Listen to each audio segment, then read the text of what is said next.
এখান দিয়ে যাও, বসো বসো বসো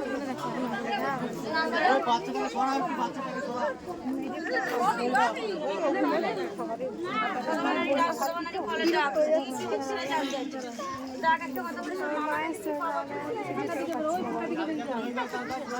এক বছর দেখাইছি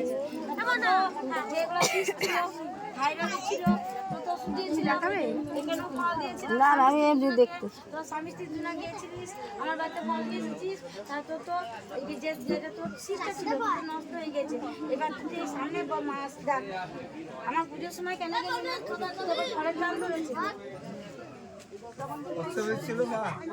একটা কথা বলি শোন, এবার তো ফল আসছে, তুই আমার কাছে না কেটে দেবো, হাইরও কাটিয়ে দেবো, বাচ্চার ঘর ঠিক করে দেবো, তোর রোগবেলায় ভালো করে দেবো, ফল দেবো, তো স্বাভাবিক। আর তুই তো আমার কাছে গোপাল মেনেছিস, কি বললাম বুঝতে পেরেছিস? তাহলে একটা কথা বলি শোন, তোদের তো দুজনের তো বাধা বিধা কেটে গিয়েছে, তাহলে বাধা বিধা কেটে গিয়েছে, এবার তোদের তো ফলটা